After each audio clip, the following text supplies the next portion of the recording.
కీర్తన గ్రంథం 76వ కీర్తన గ్రంథం నుంచి 76వ కీర్తన మొదటి వచనం. యూదాలో దేవుడు ప్రసిద్ధులు, ఇశ్రాయేలీలలో ఆయన నామము, ఇశ్రాయేలులో ఆయన నామము గొప్పది. యూదాలో ఎవరు ప్రసిద్ధుడట? దేవుడు ప్రసిద్ధుడంట. ఇశ్రాయేలులో ఆయన నామము గొప్పదంట. ఈ కీర్తన రాసిన వారు పైన ఉంటుంది కదా, ఆసాపు అని రాశారు. కానీ ఆసాపు సంతతిలో ఎవరో రాసినారు. అది ఆసాపు రాసినట్లు ఆసాపు పేరుతో ఆ కీర్తన రాయబడి ఉంటున్నది. ఈ కీర్తన బ్యాక్గ్రౌండ్ మనం చూసినప్పుడు మనకి తెలిసినటువంటి బ్యాక్గ్రౌండ్ ఏంటంటే, యూదా ఇశ్రాయేలు 2 రాజ్యాలకు విడిపోయిన తర్వాత యూదా సామ్రాజ్యానికి హిజ్కియా రాజుగా ఉంటున్నారు. హిజ్కియా రాజుగా ఉన్నప్పుడు శత్రు రాజులు, అష్షూరు రాజు యూదా ప్రాంతంపైకి దండెత్తి వచ్చాడు. మహా గొప్ప సేనతో వచ్చి యూదా రాజ్యంలోని పట్టణాలను ముట్టడి చేసి ఈయనకు వర్తమానం పంపాడు. హిజ్కియాకు వర్తమానం పంపి యూదా దేశం అంతా రకరకాలైన ప్రకటనలు చదివించాడు అష్షూరు రాజు. దేవుని నామాన్ని దూషిస్తూ అవమానిస్తూ కొన్ని ప్రకటనలు చేశాడు. ఆయన నిన్ను నా నుంచి నీ దేవుడు రక్షించగలడంటూ దేవుని నామాన్ని అపహసిస్తూ ఆయన ప్రకటనలు చేపించాడు. అది విన్నటువంటి హిజ్కియా గారు తన బట్టలు జింపుకొని దేవుని సన్నిధికి వెళ్ళి ఆయన్ను ప్రార్థన చేయడం మొదలుపెట్టాడు. అయ్యా, నీ నామాన్ని దూషిస్తూ ఇలా అష్షూరు రాజు మా మీదకి వస్తున్నాడు కదా అని చెప్పి ప్రార్థన చేసినప్పుడు దేవుడు యెషయా ద్వారా మాట్లాడుతూ ఉన్నాడు. యెషయా ద్వారా మాట్లాడి ఆ రాజును నేను చూసుకున్నా చెప్పి ఆ రాజు సైన్యాన్ని ఒక్క రాత్రిలో కొన్ని లక్షల మంది సైన్యం యూదా మీద చుట్టుముట్టితే ఒక్క రాత్రి సమయంలో దేవుడు ఆ సైన్యమునంతా తెల్లవారి నిద్రలేచేలోపు లక్షల సైన్యం ప్రాణాలు లేకుండా పడి ఉన్నారు. జాగ్రత్తగా వినాలి. యుద్ధానికి సిద్ధపడలేదు, యుద్ధ బట్టలు ధరించలేదు, కత్తులు సిద్ధము చేసుకోలేదు, ఆయుధములు సిద్ధము చేసుకోలేదు, యుద్ధ రంగంలోనికి దిగలేదు, యుద్ధము చేయలేదు. తెల్లవారిలోపు మాయమైపోయాడు. శత్రువులు లేరు. రాజు విని ఆయన రాజ్యానికి వెళ్ళినప్పుడు తన కుమారులే ఆ అష్షూరు రాజును చంపివేశారు. ఈ సంఘటన జరిగిన తర్వాత ఈ కీర్తన రాయబడి ఉంది. కీర్తనకారుడు ఈ కీర్తనను ఆ విజయం తర్వాత రాస్తూ ఆయన అంటున్నాడు కదా. చూద్దాం ఒక్కొక్క మాటలో మనం చదివినప్పుడు ఎంత అద్భుతంగా మాటలు ఉంటాయి అంటే, ఆయన అంటున్నాడు యూదాలో దేవుడు ప్రసిద్ధుడు అని. ఆయన 3వ వచనంకి వచ్చినప్పుడు అన్నాడు, అక్కడ అగ్ని వంటి బాణములను, కేడెములను, కత్తులను, యుద్ధాయుధములను ఆయన వీళ్ళు వెళ్ళలేదు. శత్రువుపైకి వీరు వెళ్ళలేదు, శత్రువుతో వీరు యుద్ధానికి వెళ్ళలేదు. ఆయనే వెళ్ళాడు. కేవలం ఒక్క రాత్రిలో ఎంతో గొప్ప సైన్యాన్ని ఒక్క రాత్రిలో నాశనం చేశాడు దేవుడు. అందుకే ఆయన అంటున్నాడు, ఆయన దుష్ట మృగము నుండి పర్వతముల సౌందర్యము కంటే నీవు అధిక తేజస్సు గలవాడువు. కఠిన హృదయులు దోచుకొనబడి ఉన్నారు, వారు నిద్ర నొంది ఉన్నారు. అందుకే ఆయన అన్నాడు, అష్షూరు రాజు అనుకున్నాడు నాకంటే గొప్పవాడు లేడనుకున్నాడు. అష్షూరు రాజు అనుకున్నాడు నా సైన్యము కంటే గొప్ప సైన్యము లేదనుకున్నాడు. అష్షూరు రాజు అనుకున్నాడు నా సైన్యం ముందు ఈ యూదులు ఎంత, ఈ యూద సామ్రాజ్యం ఎంత అనుకున్నాడు. ఒక్క రాత్రిలో ఏ సైన్యమును చూసుకొని ఆయన ఉప్పొంగిపోయాడో ఆ సైన్యము ఒక్క రాత్రిలో తుడిచిపెట్టుకుపోయింది. అందుకే కీర్తనకారుడు ఆ కీర్తన ఎలా ముగించాడు అంటే, అధికారుల పొగరును ఆయన అణచివేయువాడు. పొగరుతో వచ్చాడో ఆ పొగరు అణచివేయబడి వెనక్కి వెళ్ళాడు. వెంటనే అన్నాడు, భూరాజులకు ఆయన భీకరుడు. ఆయన న్యాయము తీర్చే దేవుడు, భీకరుడు అయినటువంటి దేవుడు. కీర్తనకారుడు రాస్తున్నాడు. ఇది బ్యాక్గ్రౌండ్ లో జరిగినటువంటి సంఘటన. ఈ బ్యాక్గ్రౌండ్ లో ఉన్నటువంటి ఆ స్టోరీని చూసినప్పుడు దేవుని నమ్మిన ప్రజలకు, దేవుని యందు విశ్వాసం ఉంచినటువంటి ప్రజలకు ఎంత పెద్ద శత్రువు ఎదురుగా నిలబడినా భయపడవలసిన అవసరం లేదు. ఎందుకు? ఆ శత్రువు కంటే ఆయన భీకరుడైన దేవుడుగా ఉంటున్నాడు. ఆ కీర్తన రాస్తానంటున్నాడు మొట్టమొదటి వచనంలో, ఈరోజు మన ధ్యానాంశంలోని వచనంలో, యూదాలో దేవుడు ప్రసిద్ధుడు. ఏంటి ఈ యూదా? ఎవరు ఈ యూదా? ఏంటి యూదా ప్రాంతము? ఏంటి స్పెషాలిటీ ఈ యూదా ప్రాంతములో అంటే, ఆయనే అంటున్నాడు దేవుడు ప్రసిద్ధుడు. ఆ ప్రాంతము దేనికి ప్రసిద్ధి అంటే దేవునికి ప్రసిద్ధి చెందింది. ఏంటి ఈ యూదా ప్రాంతం? ఎక్కడి నుంచి వచ్చింది యూదా ప్రాంతం? ఎవరిది యూదా ప్రాంతం అనే చరిత్రలోనికి మనం వెళ్ళినప్పుడు యూదా ప్రజలు లేకపోతే ఇశ్రాయేలీయుల ప్రజలు ఈ ప్రాంతాన్ని స్వతంత్రించుకొనక మునుపు వీరు ఐగుప్తులో బానిసలుగా బ్రతుకుచూ ఉన్నప్పుడు ఈ యూదా ప్రాంతము ఇశ్రాయేలీయుల ప్రాంతము అప్పటికీ ఉంది. అక్కడ కనానీయులు నివసించేవారు. కనానీయులు నివసిస్తే ఉన్నటువంటి వారు. ఎవరి కనానీయులు? ఎక్కడి నుంచి వచ్చారు అంటే జలప్రలయం వచ్చేసిన తర్వాత నోవాహు గారికి 3 కుమారులు. ఎవరు? వారి పేర్లేంటి? షేము, హాము, యాపెతు. షేము గారు, హాము గారు, యాపెతు గారు. ఈ హాము అనేటటువంటి ఆయన కుమారుడే కనాను. ఈ హాము కుమారుడు కనాను. ఈ కనాను ఇంట్రడక్షన్ ఎలా జరుగుతుంది అంటే బైబిల్ గ్రంథంలో జలప్రలయం తర్వాత నోవాహు గారు ద్రాక్ష తోట వేశాడు. ద్రాక్ష తోట వేసి ఆ ద్రాక్ష రసమును త్రాగి బాగా మత్తుగా ఉన్నప్పుడు, ఆయన బట్టలు లేకుండా ఉన్నప్పుడు ఈ హాము గారు వెళ్ళారు. ఈ హాము గారు వెళ్ళి ఆయన బట్టలు లేనిది చూసి వెళ్ళి తన సహోదరులకు చెప్పినప్పుడు వాళ్ళు వచ్చి ఆయనకు బట్టలు కప్పారు. తర్వాత జరిగిపోయింది. ఆయన మత్తు విడిచిపోయిన తర్వాత ఆయన లేచి జరిగింది విన్న తర్వాత ఆయన మాట్లాడుచున్నటువంటి మాట ఆదికాండ గ్రంథం 9వ అధ్యాయం 22వ వచనం. అప్పుడు నోవాహు మత్తు నుండి మేలుకొని తన చిన్న కుమారుడు చేసిన దానిని తెలుసుకుని కనాను శపించబడిన వాడై తన సహోదరులకు దాసుడగును అనెను. మరియు అతడు షేము దేవుడైన యెహోవా స్తుతింపబడును గాక, కనాను అతనికి దాసుడగును. కనాను ఇంట్రడక్షన్ ఎలా ఉంటుందంటే శాపముతో ప్రారంభమైంది. వీరు వెళ్ళారు ఆ కనాను ప్రాంతాన్ని. తర్వాత కాలంలో వారి సంతతి అభివృద్ధి చెందింది. ఆ కనాను ప్రాంతాన్ని స్వతంత్రించుకున్నారు. కనాను ప్రాంతాన్ని స్వతంత్రించుకుని బ్రతుకుచూ ఉన్నారు. ఈ లోపు ఇశ్రాయేలీలో బానిసలుగా ఐగుప్తులో బ్రతుకుచూ ఉన్నారు. దేవుడు దిగి వచ్చాడో ఆ బానిసలుగా ఉన్న వారిని విడిపించి ఈ కనాను దేశానికి తీసుకురావాలని ఆశపడ్డాడు. ఎప్పుడైతే కనాను దేశానికి వారిని తీసుకురావాలనుకున్నాడో ఈ కనాను దేశస్తులకు వారికి ఇచ్చిన ఆజ్ఞ ఏమిటి అంటే ఇశ్రాయేలీయులను ఆ ఐగుప్తు నుంచి తీసుకుని వచ్చి వారికి ఇచ్చినటువంటి ఆజ్ఞ ఏమిటి అంటే చదువుదాం. ద్వితీయోపదేశ కాండం 20వ అధ్యాయానికి వెళదాం. 20వ అధ్యాయం 16 నుంచి చదువుదాం. ద్వితీయోపదేశ కాండం 20వ అధ్యాయం 16 వచనం. ఈ జనులో నీకు బహుదూరముగా ఉండిన సమస్త మాత్రమే ఇలాగు చేయవలెనో, అయితే నీ దేవుడైన యెహోవా స్వాస్థ్యముగా నీకు ఇచ్చుచున్న ఈ జనముల పురములలో ఊపిరి గల దేనిని మీరు రావాలి. మీ కనాను దేశాన్ని నేను మీకు ఇస్తాను.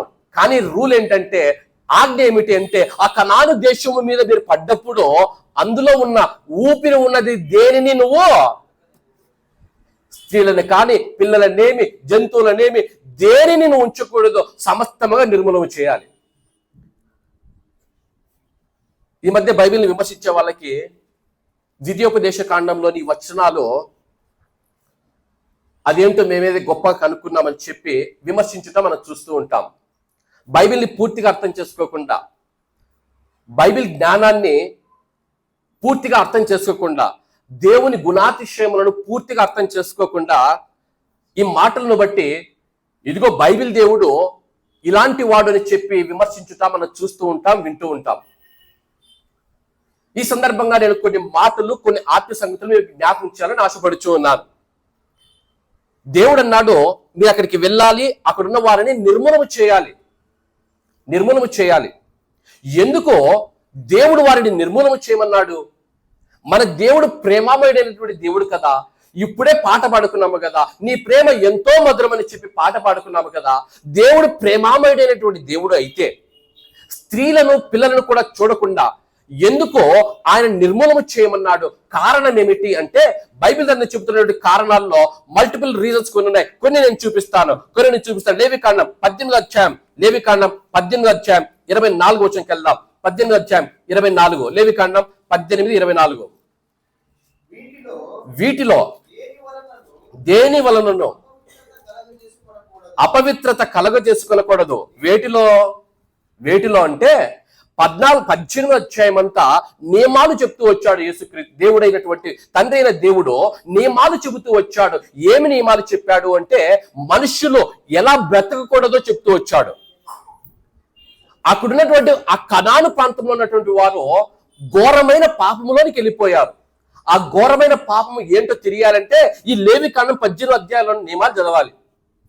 అక్కడ రాయబడిన మాట ఏమిటి అంటే, ఇదిగో స్త్రీలు కలిసి చేయరాని పాపము చేస్తున్నారు, పురుషులు కలిసి చేయరాని పాపములు చేస్తున్నారు. అంతటితో వారి పాపం ఆగిపోలేదు.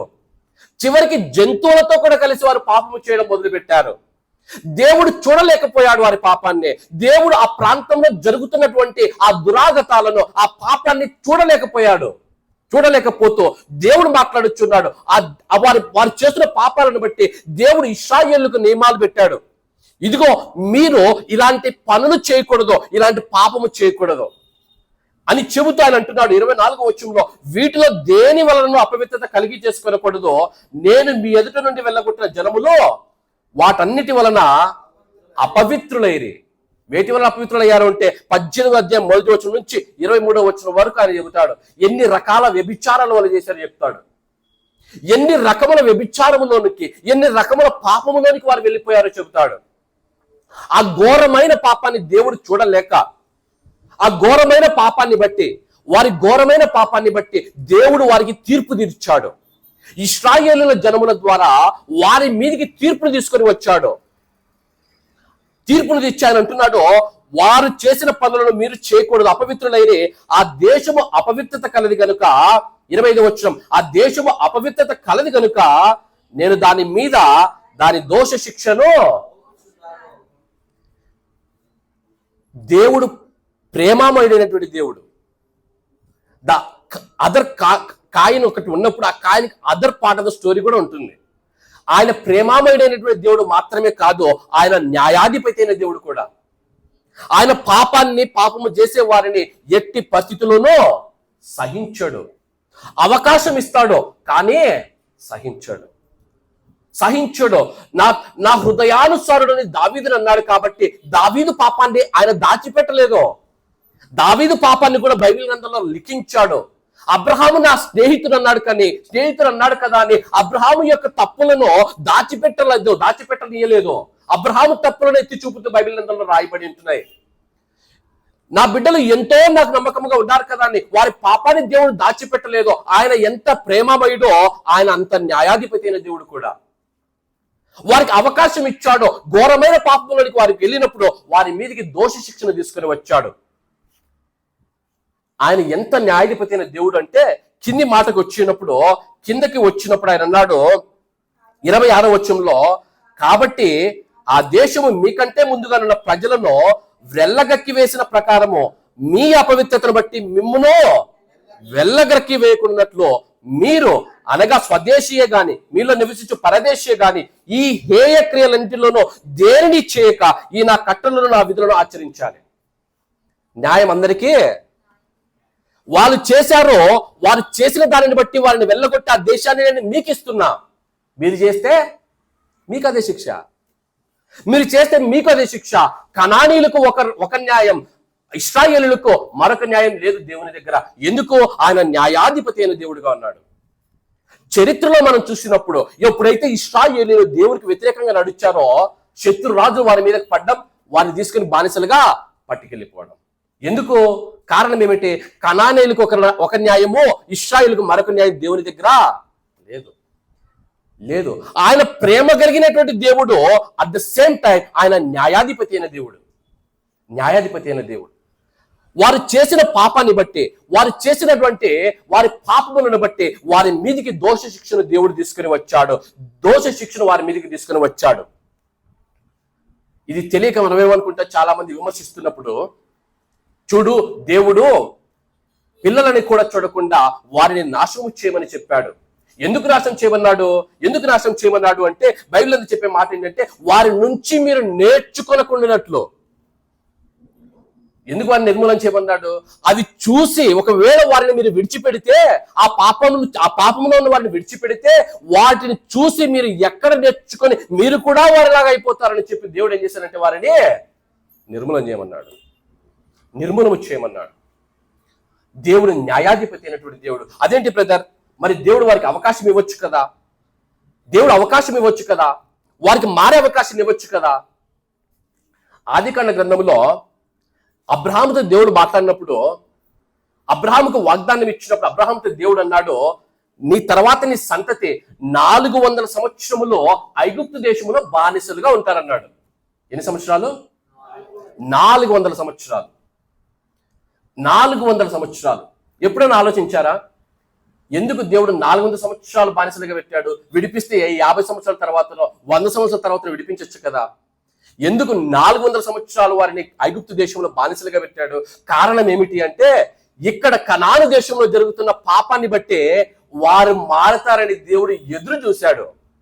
ఇంకా మారతారు, ఇంకా మారతారు, ఇంకా మారతారు, ఈ రోజు మారతారు, ఈ రోజు మారతారు, ఈ రోజు మారతారు. సంవత్సరం అయిపోయింది, 2 సంవత్సరాలు అయిపోయాయి, 100 సంవత్సరాలు అయ్యాయి, 200 అయ్యాయి, 300 అయ్యాయి, 400 అయ్యాయి, మారలేదు.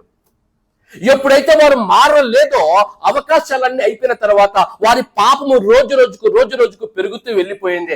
ఎంతగా పెరిగిపోయిందంటే పసిపిల్లను తీసుకుని వెళ్ళి బలులు అర్పించే స్థితికి వారు వెళ్ళిపోయారు.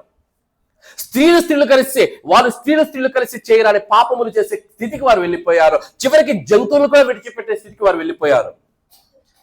అప్పుడు దేవుడు ఇశ్రాయేలును ఐగుప్తులో నుంచి విడిపించి తీసుకుని వచ్చి వారి పైకి యుద్ధానికి పంపించి వారిని నిర్మూలన చేసి ఆ కనాను దేశమును స్వతంత్రించుకోమని చెప్పాడు. జాగ్రత్తగా వినాలి. కనాను దేశంలో ఉన్నటువంటి పాపాన్ని, కనాను దేశంలో ఉన్నటువంటి ఆ పాపపు హేయమైనటువంటి క్రియలను దేవుడు నాశనము చేసి ఇశ్రాయేలీయుల జనాంగానికి ఇచ్చి ఆ ప్రాంతాన్ని ఏమన్నాడంటే యూదా ప్రాంతం అన్నాడు. యూదా ప్రాంతం అన్నాడు. పాపములో ఉన్నటువంటి కనాను దేశాన్ని దేవుడు ఎలా మార్చివేశాడు అంటే దేవుణ్ణి ఆరాధించే యూదా ప్రదేశముగా మార్చేశాడు. మన బ్రతుకులు ఎలా ఉండేవి అంటే, ఇదిగో ఆ కనాను దేశంలో పాపములో బ్రతుకుచున్న కనాను దేశంలో పాపములో బ్రతుకుచున్నటువంటి జనులు ఎలాగున్నారో అటువంటి పాపము బ్రతికే బ్రతుకులు మనవి. కనాను దేశములో ఉన్నటువంటి ఆ పాపములో బ్రతుకుచున్న బ్రతుకులు మనవి. మన బ్రతుకు యేసు క్రీస్తుకు ముందు ఎలా ఉంది అంటే పాపము బ్రతుకులో మనం బ్రతుకుచూ ఉన్నాం. యేసు క్రీస్తు లోకానికి వచ్చాడు. చూడండి, వారు ఐగుప్తు దేశంలో వారు బ్రతుకుచూ ఉన్నప్పుడు వారిని పాపములో ఐగుప్తు బానిసత్వంలో నుంచి విడిపించడానికి దేవుడు ఏ విధంగా అయితే వెళ్ళాడో యేసు క్రీస్తు నీ కొరకు నా కొరకు వచ్చి ఆ పాపమనే బానిసత్వం నుంచి విడిపించి తీసుకుని వచ్చే వాగ్దాన భూమి, నిత్య జీవం అనే వాగ్దానములో, సంఘం అనే వాగ్దాన భూమిలో యేసుక్రీస్తు అనే వాక్యములో నిన్ను నన్ను కూర్చోబెట్టాడు. వాక్యం అంది యోహాను సువార్త 1:12 చదువుదాం. ఆ మాట చాలా బాగుంది. యోహాను సువార్త 1:12 మనం బాగా తెలిసిన వచనం అయినా చదువుదాం. యోహాను సువార్త 1:12 తన్ను ఎందరు అంగీకరించిరో వారికందరికిని అనగా తన నామమందు విశ్వాసముంచిన వారికి అందరికీ దేవుని పిల్లల గుట్టకు ఆయన అధికారమును అనుగ్రహించను. మన బ్రతుకులు ఏ విధంగా ఉంటున్నాయంటే పాపములో ఉన్నాయి. కనాను దేశంలో ఉన్నటువంటి ఆ పాపము బ్రతుకు మన జీవితంలో ఉండేది. రకరకాల పాపములను మనం బ్రతుకుచూ ఉన్నాం. ఎప్పుడైతే యేసుక్రీస్తుకి వచ్చామో, ఎప్పుడైతే యేసుక్రీస్తు విశ్వాసం ఉంచామో, ఆయన అంటున్నాడు మీరు దేవునికి పిల్లలైపోయారు. దేవుని పిల్లలమైపోయాం. యేసుక్రీస్తు వారికి పిల్లలమైపోయాం. యేసుక్రీస్తు పిల్లలమైపోయాం. ఇప్పుడు యేసుక్రీస్తు ఏ గోత్రం నుంచి వచ్చాడు? యూదా గోత్రం. మన తండ్రిది యూదా గోత్రం అయితే మనదేం గోత్రం? మన తండ్రిది యూదా గోత్రం. ఆత్మీయముగా చూసినప్పుడు ఎవరయ్యా యూదా అంటే ఆ యూదా మరి ఎవరో కాదు, ఆ యూదా నువ్వు నేను. ఆత్మీయంగా యూదా ఎవరు అంటే ఆ యూదా నువ్వు, నీ కుటుంబం, మన సంఘాలు. ఆ యూదా మనమే. ఆ యూదా ప్రాంతము మన బ్రతుకులకు సాదృశ్యంగా వ్రాయబడి ఉంటున్నది. ఆ యూదాలము మనమే. ఆ యూదా ప్రాంతాన్ని, కనాను దేశాన్ని యూదా ప్రాంతంగా దేవుడు ఎలా మార్చివేశాడో నీ బ్రతుకును, నా బ్రతుకును ఆ పాపం బ్రతుకుల నుంచి విడిపించే యేసు క్రీస్తు పిల్లలముగా, ఆయన పిల్లలముగా, నీతిమంతులముగా, పరిశుద్ధులముగా, యూదాలముగా మార్చేశాడు. ఇప్పుడు ప్రశ్న ఏమిటి అంటే ఆ ప్రశ్నకు ముందు రెండో మాట నేను జ్ఞాపకం చేస్తాను. మొదటి మాట యూదా, రెండో మాట ఏమిటి? యూదాలో దేవుడు ప్రసిద్ధుడు అంటే అర్థం ఏమిటి? యూదా అంటే నువ్వు నేను. ప్రసిద్ధుడు అంటే అర్థం ఏమిటి? ప్రసిద్ధుట అంటే అర్థం ఏమిటంటే మన భాషలో చెప్పాలంటే ఫేమస్, పేరుగాంచిన, ఫేమస్ అయిన, వెల్ నోన్. కొన్ని ప్రాంతాల పేర్లు మనకు చూపినప్పుడు ఆ ప్రాంతంలో ఏవైతే ప్రసిద్ధిగాంచాయో ఆ ప్రసిద్ధిగాంచిన మన మైండ్లోకి మొదటికి వస్తాయి. నేను ఆగ్రా అన్నాను అనుకోండి, మీ మైండ్లోకి ఏమొస్తుంది? తాజ్మహల్ వస్తుంది. హైదరాబాద్ అన్నాను అనుకోండి, మీ మైండ్లోకి ఏమొస్తుంది? చార్మినార్ వస్తుంది. కొందరికి హైదరాబాద్ బిర్యానీ వస్తుంది. ఎందుకు? హైదరాబాద్ ప్రాంతంలో ఇవి ప్రసిద్ధిగాంచాయి. ఆగ్రా తాజ్మహల్ ఎందుకు గుర్తొచ్చింది? ఆగ్రా ప్రాంతంలో తాజ్మహల్ అది ప్రసిద్ధిగాంచింది. బెంగళూరు అంటే ఏం గుర్తొస్తుంది? ఐటీ గుర్తొస్తుంది, ఇన్ఫర్మేషన్ టెక్నాలజీ గుర్తొస్తుంది, సాఫ్ట్వేర్ ఇంజనీర్లు గుర్తొస్తారు. 10 సంవత్సరాల క్రితం నేను సాఫ్ట్వేర్ ఇంజనీర్ గా నా కెరియర్ ప్రారంభించినప్పుడు, way back 5-10 years back, software ఇంజనీర్ల మధ్యన ఒక ఫేమస్ సామెత ఉండేది, ఫేమస్ కోట్ ఒకటి ఉండేది. కోట్ ఏంటంటే, రాయెత్తుకొని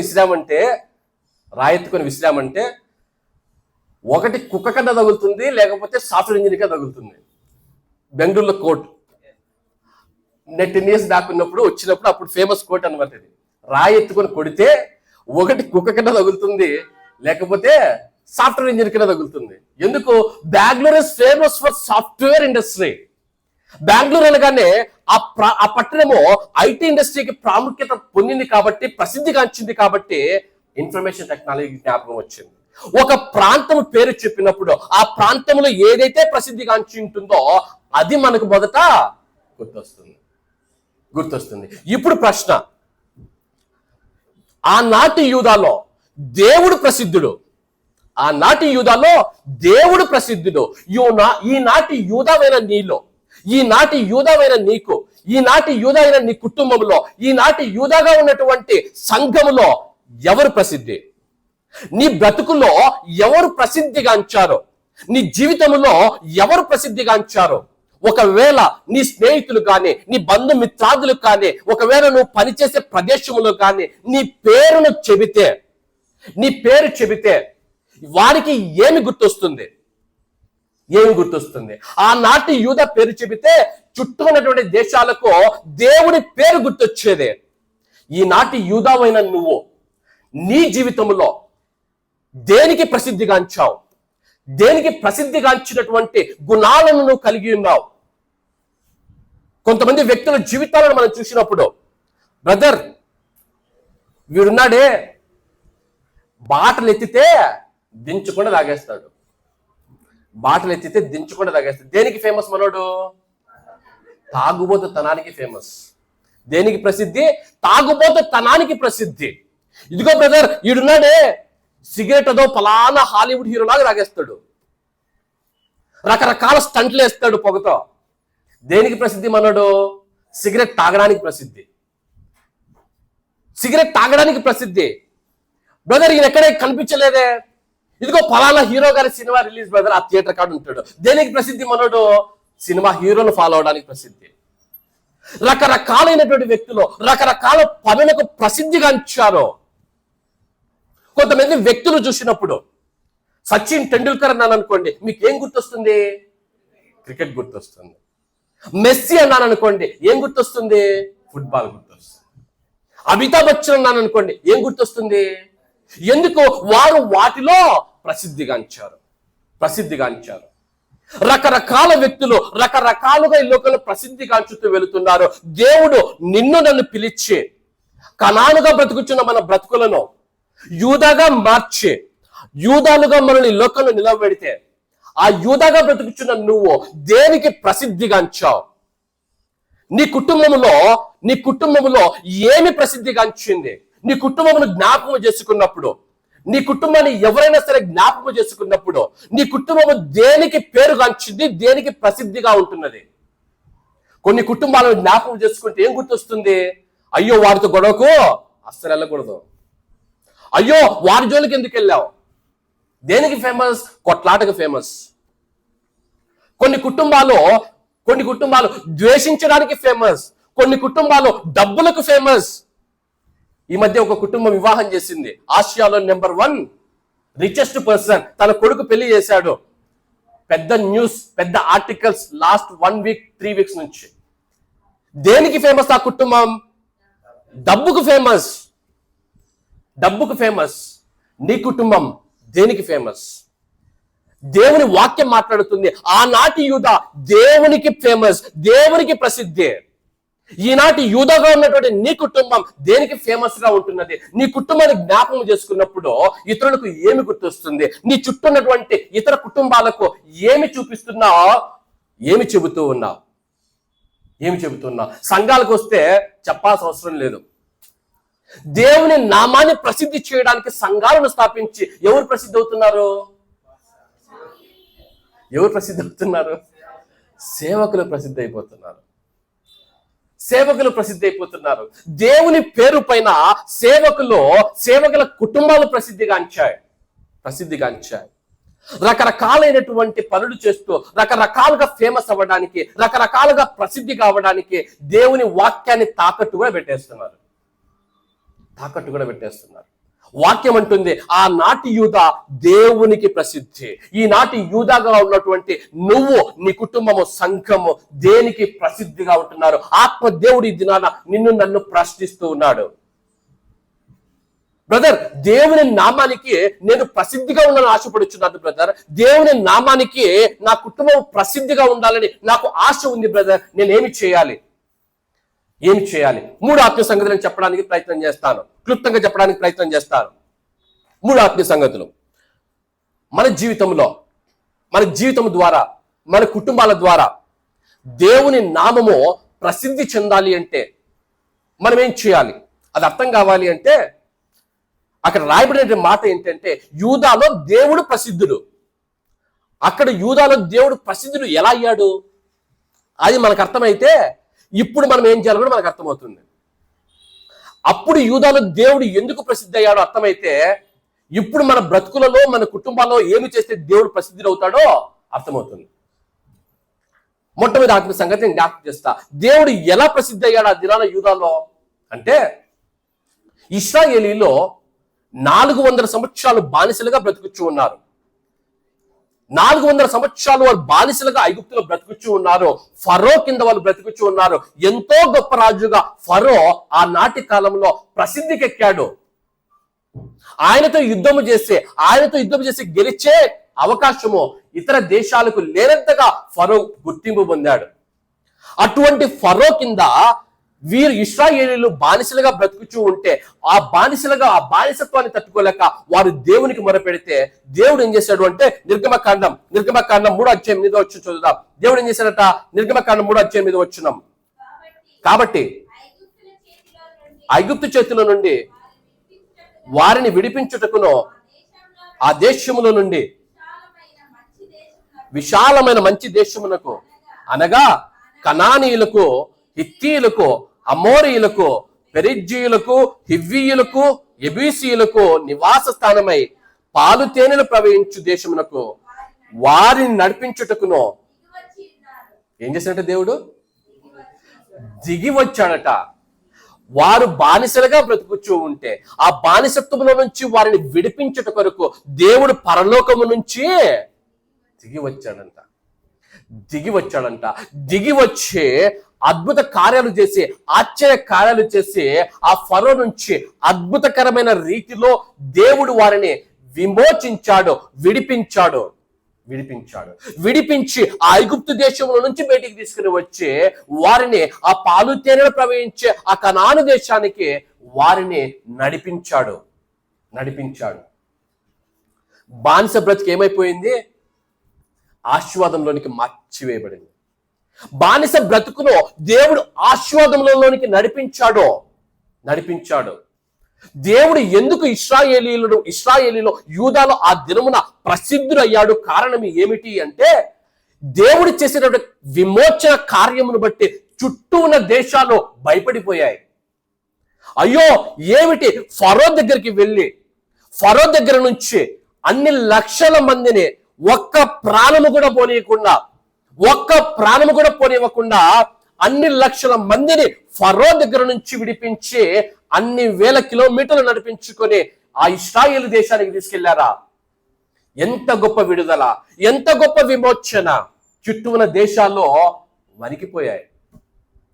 ఎందుకు దేవుడు ప్రసిద్ధుడు అంటే, ఆ దినమున ఇశ్రాయేలీయులకు ఇచ్చిన విమోచనను బట్టి, విడుదలను బట్టి దేవుడు ప్రసిద్ధికెక్కాడు.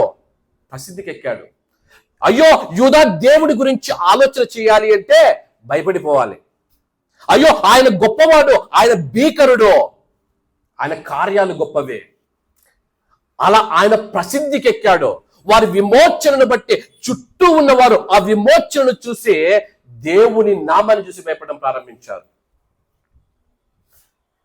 మనము ఐగుప్తు అనే పాపములో, బానిసత్వంలో మనం బ్రతుకుచూ ఉంటే, ప్రభువైన యేసుక్రీస్తు పరలోకములో ఉండి దేవునితో సమానముగా ఉన్నట విడిచిపెట్టకూడని భాగ్యమని ఎంచుకొనక పరలోకం నుంచి ఈ లోకానికి నీ కొరకు నా కొరకు దిగి వచ్చాడు. వారి కొరకు తండ్రి అయిన దేవుడు ఏ విధముగా దినాన పరలోకం నుంచి దిగి వచ్చాడో, నీ కొరకు నా కొరకు కుమారుడైనటువంటి యేసుక్రీస్తు ప్రభుల వారు ఈ లోకానికి దిగి వచ్చాడు. ఎందుకయ్యా అంటే, నిన్ను నన్ను ఆ పాపమనే బానిసత్వం నుంచి విడిపించడానికి ఆయన ఈ లోకానికి వచ్చే నా పాప శిక్షను ఆయన శిలువలో భరించి రక్షణ కార్యాన్ని సిద్ధపరిచే పాపము నుంచి విడుదల మనకు తీసుకుని వచ్చాడు. పాపము నుంచి మనల్ని విడిపించే రక్షణలో నిలవబెట్టాడు. అనగా ఐగుప్తు అనే పాపం అనే బానిసత్వముల నుంచి మనల్ని విడిపించే వాగ్దాన భూమి అయినటువంటి యేసుక్రీస్తులోనో, సంఘములోనో, మనలను ఆయన నిలవబెట్టాడు. దేనికి ఆయన ప్రసిద్ధిగాంచాడు అంటే, ఆ దినమున యూదాలో ఎందుకు ప్రసిద్ధుడయ్యాడంటే, ఆయన ఇచ్చిన విమోచనను బట్టి ఆయన ప్రసిద్ధుడయ్యాడు. ఈ దినాన మన బ్రతుకుల ద్వారా దేవుడు ఎలా ప్రసిద్ధి పొందుతాడు అంటే, ఆయన మన బ్రతుకులో చేసిన విమోచన బట్టి, ఆయన మన బ్రతుకులో చేసిన రక్షణ కార్యంను బట్టి ఆయన ప్రసిద్ధికి ఎక్కుతాడు. ఎప్పుడు ప్రసిద్ధికి ఎక్కుతాడు? జాగ్రత్తగా వినాలి. దేవుని యొద్దకు నువ్వు వచ్చినప్పుడు, దేవుని యందు విశ్వాసం ఉంచినప్పుడు, నీ పాపము బ్రతుకును మార్చుకున్నప్పుడు, నీ బ్రతుకు మారినప్పుడు, నువ్వు మారు మనస్సు పొందినప్పుడు దేవునికి ఘనత వస్తుంది. ఎలా వస్తుంది? ఎప్పుడైతే నీ పాత బ్రతుకు మారి కొత్త బ్రతుకు మనుషులకు కనిపిస్తూ ఉంటుందో, అరే వీడు తాగుబోతు కదా, వీడు తాగడం మానేశాడా? అవునమ్మా వీడు తాగడం మానేశాడు. అయ్యో వీడు ఘోరమైనటువంటి హంతకుడు కదా, లేదమ్మా ఆ వ్యక్తి మారిపోయాడా? ఈ వ్యక్తిని మార్చాడా? ఇంత ఘోరమైన స్థితిలో ఉన్నటువంటి ఈ వ్యక్తి జీవితాన్ని మార్చాడా? ఈ ఘోరమైనటువంటి హంతకుని మార్చాడా? ఈ ఘోరమైనటువంటి దొంగతనం చేసేవాడిని మార్చాడా? అవునమ్మా మార్చాడు. అయితే ఆ దేవుడు గొప్పవాడయ్యా. దేవుడు ప్రసిద్ధికి ఎక్కాలి అంటే మనలో మారు మనసు ఉండాలి. మారిన బ్రతుకు జనాలకు కనిపించాలి. మన బ్రతుకులోని మార్పు జనాలు చూసినప్పుడు, మన మారిన బ్రతుకు జనాలకు కనిపించినప్పుడు, మన విమోచన, మన రక్షణ కార్యము జనాలకు కనిపించినప్పుడు, అయ్యో దేవుడు నిజముగా గొప్పవాడయ్యా, ఇటువంటి మనుషులు కూడా మార్చాడు. అది దేవుని మన జీవితం ద్వారా ప్రసిద్ధికి ఎక్కడం.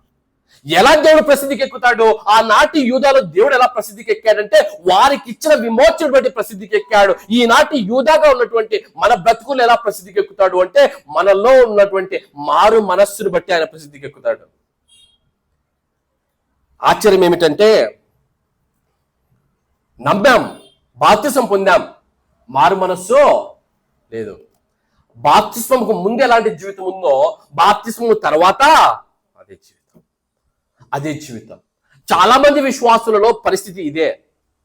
రకరకాల కారణాలను బట్టి బాప్తిసం ముందు అదే జీవితం, దేవుని నమ్ముకున్న తర్వాత కూడా అదే జీవితం. మార్పు లేదు. జనాలకు మార్పు ఎప్పుడైతే కనిపించలేదో మన బ్రతుకుల ద్వారా దేవుడు ఏం పొందట్లేదు? ప్రసిద్ధి ఎక్కట్లేదు. అందరిలాగా ఆ దేవుణ్ణి కూడా లెక్కలేసేశారు. నీ జీవితము ద్వారా ఆనాటి యూదాలో దేవుడు ఏ విధంగా అయితే ప్రసిద్ధి పొందాడో ఈనాటి యూదాగా ఉన్నటువంటి నీ జీవితం ద్వారా దేవుడు ప్రసిద్ధి పొందాలి అంటే నీ మారు మనస్సు, దేవుడిచ్చే రక్షణ, దేవుడిచ్చిన విమోచన జనాలకు కనిపించాలి. రెండో సత్యాన్ని జ్ఞాపకం చేస్తాను. దేవుడు ఇశ్రాయేలీయులను ఐగుప్తు నుంచి విడిపించి తీసుకుని వచ్చి ఇశ్రాయేలు ప్రాంతాన్ని వారికి ఇచ్చి అద్భుతమైన కట్టడలు, అద్భుతమైన నియమాలు, అద్భుతమైన శాసనాలను వారికి ఇచ్చాడు. ఎప్పుడైతే చుట్టూ ఉన్నవారు వారి నియమాలను చూశారో, ఎప్పుడైతే వారి శాసనాలను చూశారో, ఆ న్యాయ విధులను ఎప్పుడైతే చూశారో, వారి పరిశుద్ధ జీవితాన్ని ఎప్పుడైతే చూశారో, వారి నీతికరమైనటువంటి ఆ బ్రతుకుని జీవితాలను ఎప్పుడైతే చూశారో, వీరు అనుకున్నారు, వావ్, ఇంత చక్కటి నియమాల. ఎందుకు అంటే ఇశ్రాయేలీయులు ఆ పట్టణానికి వెళ్ళక మునుపు రకరకాలైనటువంటి బ్రతుకులతో వారు ఉన్నారు. అందుకే దేవుడు ఏం చేశాడు అంటే ధర్మశాస్త్రాన్ని తీసుకుని వచ్చాడు. ధర్మశాస్త్రాన్ని తీసుకుని వచ్చి అద్భుతమైన నియమాలను పెట్టాడు. ఆయన అన్నాడు, అయ్యా, నువ్వు నరహత్య చేయకూడదు. ఎందుకు నరహత్య చేయకూడదు? అంతకు ముందునే వారు ఏం చేస్తున్నారు? పిల్లలను సైతము దేవతలకు బలిగా అర్పించేస్తున్నారు. దేవుడు నియమం తెచ్చాడు, నువ్వు నరహత్య చేయకూడదు, నువ్వు దొంగిలించకూడదు, నీ పొరుగు వారిని దేనిని ఆశించకూడదు, నువ్వు అబద్ధ సాక్ష్యం పలుకకూడదు.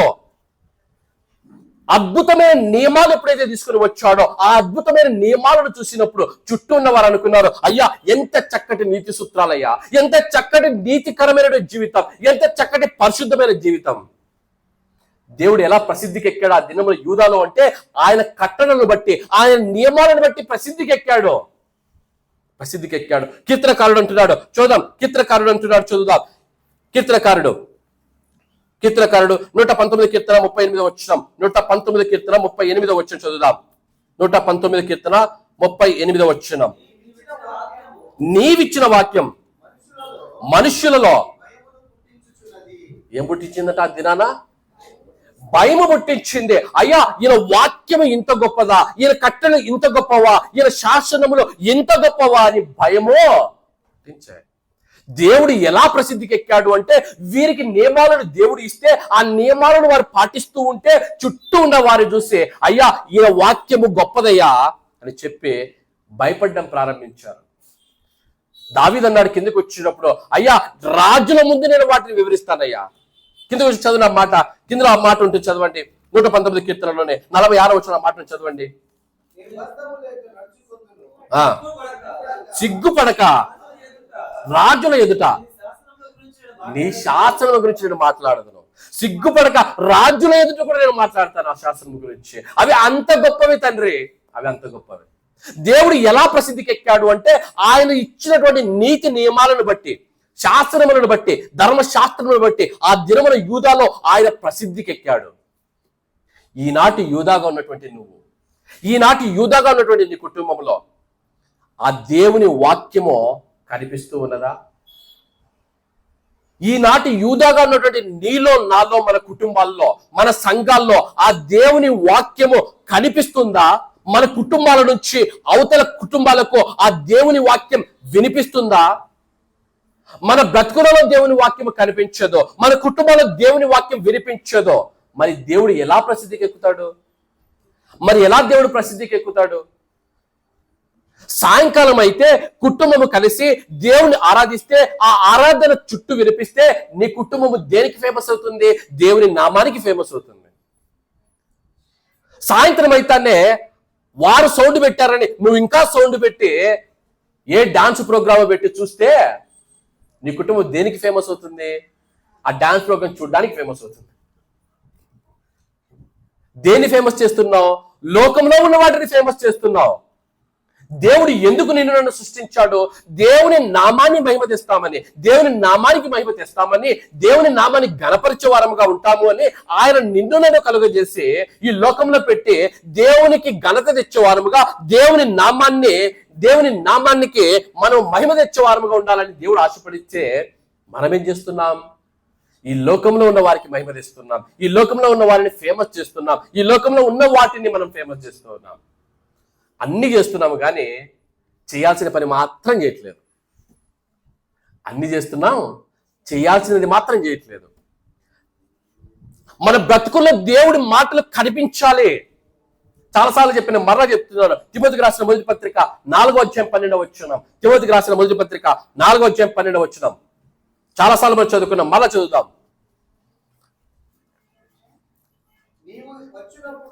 తిమోతికి రాసిన మొదటి పత్రిక 4:12 నీ యవ్వనమును బట్టి ఎవడును నేను తృణీకరింపనీయు కానీ మాటలలోనూ ప్రవర్తనలోనూ ప్రేమలోనూ విశ్వాసములోనూ పవిత్రతలోనూ మాదిరిగా ఉండము. ఎలా ఉండాలి? యేసుక్రీస్తు మన బ్రతుకుల్లో ఫేమస్ కావాలి అంటే, యేసుక్రీస్తు మన బ్రతుకుల ద్వారా మన కుటుంబాల ద్వారా ప్రసిద్ధిగాంచాలి అంటే మనం ఏం చేయాలి? మన మాటల్లో ఆయన చూపించాలి, మన ప్రవర్తనలో ఆయనను చూపించాలి, మన పవిత్రమైన జీవితంలో ఆయన వాక్యం ఇతరులకు చూపించాలి. మన మాటల్లో ఆయన వాక్యం కనిపించదు, మన ప్రవర్తనలో ఆయన వాక్యం కనిపించదు, మన పరిశుద్ధతలో ఆయన వాక్యం కనిపించదు, మన విశ్వాసంలో ఆయన వాక్యం కనిపించదు. ఎప్పుడై ఆయన ఫేమస్ అవుతున్నాం మన బ్రతుకులో? అందుకే మన పేర్లు జ్ఞాపకం చేసుకోగానే యేసుక్రీస్తు గుర్తుకు రావట్లేదు, కానీ మిగతావన్నీ గుర్తొస్తున్నాయి. మన కుటుంబాలను తలుచుకున్నప్పుడు మిగతావన్నీ గుర్తొస్తున్నాయి, కానీ యేసుక్రీస్తు మాత్రం గుర్తుకు రావట్లేదు. మన కుటుంబాలను తలుచుకోగానే అయ్యా వారు దేవుని ఆరాధించేవారన్న సంగతి గుర్తుకు రావాలి. మనం తలుచుకున్నప్పుడు మన సాక్ష్యము అవతల వారికి గుర్తుకు రావాలి. అది గుర్తుకు రావట్లేదు, కానీ మిగతావన్నీ గుర్తుకొస్తున్నాయి. కారణం ఏమిటి? ఆనాడు ఇశ్రాయేలులకు ఇచ్చినటువంటి నియమాలు వారు పాటిస్తున్నప్పుడు ఆ వాక్యము ఇతరులకు కనిపించి వారు భయపడడం ప్రారంభించారు. ఈనాడు వాక్యం మన దగ్గర ఉంది, ఆ వాక్యాన్ని పాటించక మనం ఏం చేస్తున్నాం?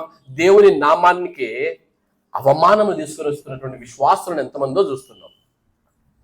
అందుకే దేవుని నామము మన జీవితంలో ప్రసిద్ధికి ఎక్కడం లేదు. ఆనాటి యూదాల్లో ఎవరు ప్రసిద్ధులు? దేవుడు ప్రసిద్ధుడు. ఈనాటి యూదాగా ఉన్న నీలో ఏమిటి ప్రసిద్ధి? నాకు చెప్పొద్దండి, మీరు చెప్పుకోండి. ఆనాటి యూదాల్లో దేవుడు ప్రసిద్ధుడు. ఈనాటి యూదాగా ఉన్నటువంటి నీలో ఏమి ప్రసిద్ధిగాంచింది? మూడో ఆత్మ సంగతి నేను చెప్తాను. దేవుడు ఎందుకు ప్రసిద్ధిగాంచాడు ఆ దినంన? మూడో సంగతి నేను చెప్తాను. మొదటిగా ఆయన ఇచ్చిన విమోచనను బట్టి, రెండోదిగా ఆయన నియమాలను బట్టి ఆయన ప్రసిద్ధుడిగా అంచాడు. మూడోదిగా ఆ దినం యూదాలో ఎందుకు ప్రసిద్ధుడయ్యాడు ఆయన? ఎందుకంటే ఫరో దగ్గరికి వెళ్ళారు. ఫరో దగ్గరికి వెళ్ళి ఎన్నో అద్భుతకరమైన ఆశ్చర్యకార్యాలు చేసి వారిని విడిపించి తీసుకొని వచ్చి వారిని నడిపిస్తూ ఉంటే ఎర్ర సముద్రం ఎదురుగా వచ్చింది. ఎర్ర సముద్రం ఎదురుగా వస్తే ఆ ఎర్ర సముద్రంను రెండుగా చీల్చి నడిపించి తీసుకుని వెళ్ళాడు.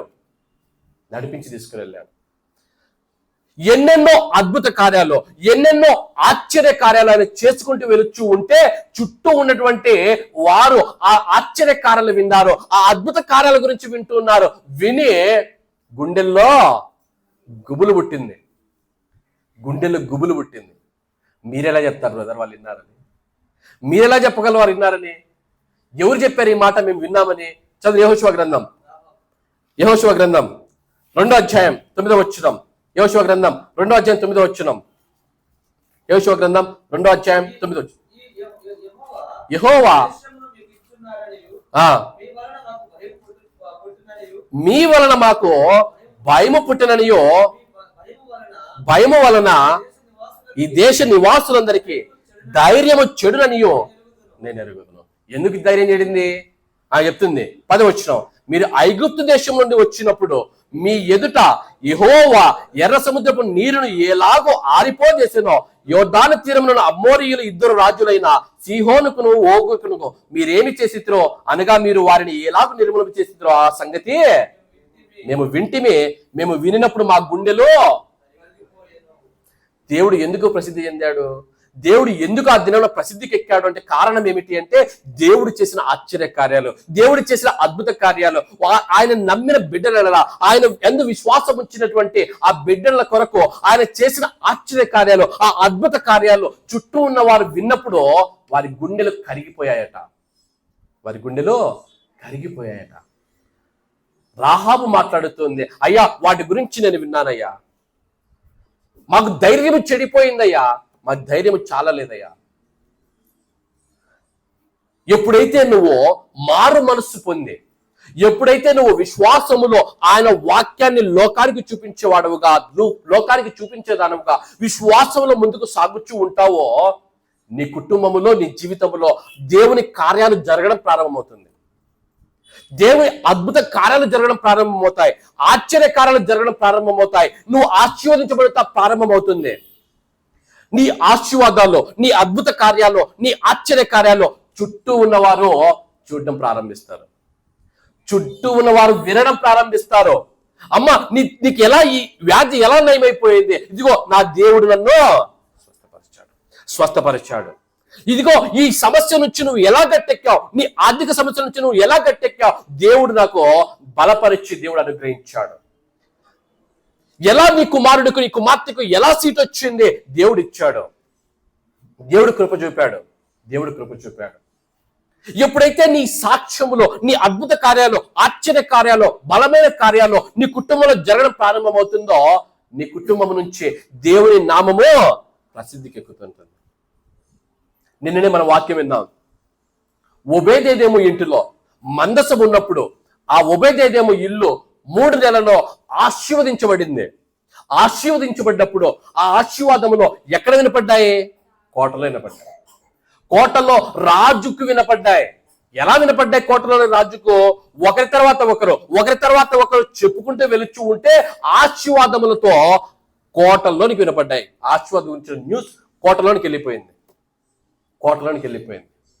ఎలా దేవుని నామం మన ద్వారా, మన కుటుంబాల ద్వారా మహిమ వస్తుంది దేవుని నామానికి, దేవుని నామం ప్రసిద్ధికి ఎక్కుతుంది అంటే, ఎప్పుడైతే నువ్వు విశ్వాసంలో నడుస్తావో ఆ విశ్వాసమును బట్టి దేవుడి అద్భుత కార్యముల ద్వారా, ఆశ్చర్య కార్యముల ద్వారా ఏం జరుగుతుంది? దేవుని నామము ప్రసిద్ధికి ఎక్కుతుంది. మొట్టమొదటిగా ఆయన ఇచ్చిన విమోచన, నీ మారు మనసు ద్వారా దేవుని నామాన్ని మహిమపరచాలి, దేవుని నామానికి మహిమను తీసుకురావాలి. రెండోదిగా ఆయన ఇచ్చిన నియమాలు, ఆయన ఇచ్చినటువంటి నీతి సూత్రాలు, ఆయన ఇచ్చినటువంటి శాసనాలను బట్టి నువ్వు దేవుని నామానికి మహిమను తీసుకొని రావాలి. మూడోదిగా నువ్వు ఎప్పుడైతే విశ్వాసంలో నడుస్తూ ఉంటావో ఆయన నీ కుటుంబంలో, నీ జీవితంలో చేసే ఆశ్చర్య కార్యములను బట్టి, అద్భుత కార్యములను బట్టి నీ జీవితంలో ఆయన ప్రసిద్ధికి ఎక్కుతాడు. మరలా అడుగుచూ ఉన్నాను, ఆనాటి యూదా దేవునికి ప్రసిద్ధి. ఈనాటి యూదాగా ఉన్నటువంటి నువ్వు, నీ కుటుంబంలో ఏమి ప్రసిద్ధిగాంచింది? చివరి ఒక వ్యక్తి జీవితాన్ని, ఒక వచనాన్ని చెప్పి నేను ముగిస్తాను. యెహోషువ గ్రంథంలోకి వెళ్ళినప్పుడు యెహోషువ భక్తుని గురించి ఆలోచన చేసినప్పుడు, ఐగుప్తుల నుంచి వారిని విడిపించి బయటికి తీసుకుని వచ్చినప్పుడు మోషే వారిని అందరినీ నడిపించి లీడర్గా ముందుండి వారిని నడిపించి తీసుకుని వెళుతున్నాడు. లీడర్గా ముందు నడిపించి తీసుకుని వచ్చాడు. నడిపించి తీసుకుని వస్తున్నప్పుడు ఆయన చేసినటువంటి చిన్న తప్పుని బట్టి దేవుడు మోషేకి వాగ్దాన భూమిలో అడుగుపెట్టే అవకాశం ఇవ్వలేదు. మోషేని పిలిచాడు, కొండ మీదకి పిలిచి మోషే ఈరోజు నీ లాస్ట్ డే అన్నాడు. ఈరోజు నీ లాస్ట్ డే. మోషే తర్వాత కనిపించలేదు దేవుడు. కనీసం మోషే డెడ్ బాడీ కూడా, ఆ పార్థివ దేహాన్ని కూడా వారికి చూడనివ్వలేదు. మోషేని మరణించాడు. మోషే మరణమైనటువంటి సంగతి యెహోషువ గారికి తెలిసి దేవుడు అన్నాడు, యెహోషువ ఇదిగో ఈ రోజు నుంచే వారికి నాయకుడివి నువ్వే. ఏంటి? నేను నాయకున్నా, ఇన్ని లక్షల మందిని నేను నడిపించాలా? ఇక నా గురువైనటువంటి మోషే వల్లే కాలేదు. చాలా సార్లు మోషేనే వీరి వల్ల తట్టుకోలేక చాలా సార్లు తల బాదుకున్నాడే. ఇంతమందిని నేను ఎలా నడిపించాలి? దానికి కావలసినటువంటి ట్రైనింగ్ నా దగ్గర లేదు. వీరితో ఎలా మాట్లాడాలో నాకు తెలియదు. శత్రువుతో యుద్ధం చేయాలంటే ఎలా ప్రణాళికలు వేయాలో నాకు తెలియదు. నాకేమీ తెలియదు కదా. వెంటనే ఏమొస్తుంది? భయం వస్తుంది. భయపడిపోయాడు యెహోషువ. భయపడుతూనే మొదటి అధ్యాయం ఎలా ప్రారంభమవుతుంది యెహోషువ గ్రంథంలో అంటే, యెహోషువతో దేవుడు మాట్లాడుతున్నాడు, యెహోషువ భయపడకము. ఎలా ప్రారంభమవుతుంది అధ్యాయం? భయపడకమన్న మాటతో ప్రారంభమవుతుంది. భయపడకము, నేను నీకు తోడుగా ఉంటాను. దేవుడు తోడుగా ఉంటే ఎన్నో కార్యాలు యెహోషువ చేస్తూ వెళ్ళాడు. ఎన్నో అద్భుతమైన విజయాలు ఇశ్రాయేలీయుల దేశానికి యెహోషువ సంపాదించి పెట్టాడు. ఎన్నో అద్భుత విజయాలు చూశాడు, ఎన్నో అద్భుత కార్యాలు చూశాడు, ఎన్నో కార్యాలు చేసేసాడు. చివరికి యెహోషువ అధ్యాయం ముగించబడుతున్నప్పుడు, యెహోషువ జీవితం ముగించబడుతున్నప్పుడు, యెహోషువ గ్రంథంలో ఉన్నటువంటి అద్భుతమైన కన్క్లూజన్ ఏమిటి అంటే, యెహోషువ గ్రంథం చివరి అధ్యాయం 15 వచనం 24-15. యెహోవాను సేవించుట మీ దృష్టికి కీడని తోచినడలా మీరు ఎవరిని సేవించుదురో, నది అద్దరిని మీ పితరులు సేవించిన దేవతలను సేవించదురో, అమ్మోరీయుల దేశమున మీరు నివసించుచున్నారే వారి దేవతలను సేవించదురో, నేడు మీరు కోరుకునడి. మీరెవరిని సేవింప కోరుకునిరా, నేనును నా ఇంటి వారును యెహోవాను సేవించను. భయం ఏమైపోయింది? చివరికి వచ్చేలోపు ఆరాధనగా మార్చివేయబడింది. అద్భుతమైన కన్క్లూజన్ యెహోషువ ఇస్తుంటున్నాడు. అయ్యా, మీరు ఎవరినైతే సేవిస్తారో నాకు అనవసరం, నేనైతే నా ఇంటి వారైతే యెహోవాను సేవిస్తాను. నా జీవితము, నా కుటుంబం అయితే, నేనైతే యెహోవాను మాత్రమే సేవిస్తాం. ఇదిగో నా జీవితంలో యెహోవా మాత్రమే ప్రసిద్ధికి ఎక్కాలి. ఇదిగో నా కుటుంబము దేవుని నామాన్ని సేవిస్తాం. నా కుటుంబము ద్వారా యెహోవా నామము మాత్రమే ప్రసిద్ధికి ఎక్కాలి. ఎంత అద్భుతమైన కన్క్లూషన్, ఎంత అద్భుతమైన నిర్ణయం. యెహోషువ అన్నాడు, నా బ్రతుకులో ఫేమస్ అయితే ఎవరు ఫేమస్ కావాలి? దేవుడు మాత్రమే ఫేమస్ కావాలి.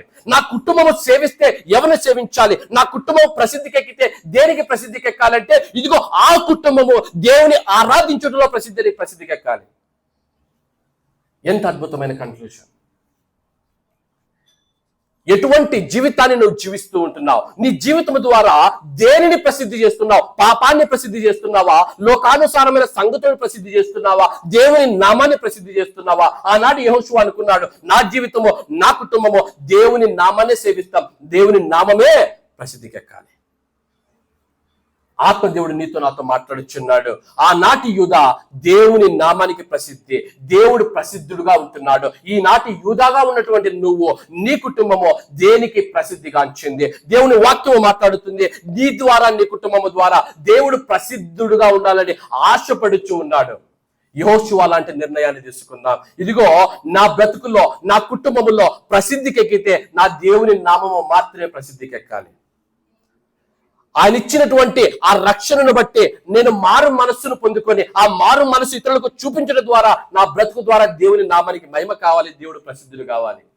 దేవుడిచ్చిన నియమాలను బట్టి నా మాటలు, నా ప్రవర్తన, నా విశ్వాస జీవితం ద్వారా దేవుని నామానికి మహిమ కావాలి, ఆ దేవుని నామానికి ప్రసిద్ధి కలగాలి. అటువంటి నిర్ణయం తీసుకుందాం.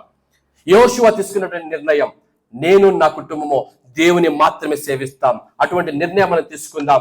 యెహోషువ వలె ఆ నిర్ణయం తీసుకొని దేవుని నామాన్ని నలుగురిలో ప్రచురము చేద్దాం. మన బ్రతుకుల ద్వారా దేవుని నామాన్ని చూపిద్దాం, దేవుని ప్రేమను చూపిద్దాం. అటువంటి కృప పరిశుద్ధాత్మ దేవుడు మనకు, మన కుటుంబాలకును, సకల లోక పరిశుద్ధులకును అనుగ్రహించి నడిపించును గాక. Amen, amen. అందరం లేచి నిలబడదాం కొద్ది నిమిషాలు. అందరం లేచి నిలబడదాం కొద్ది నిమిషములు. అవును తండ్రి, నా ప్రభువా,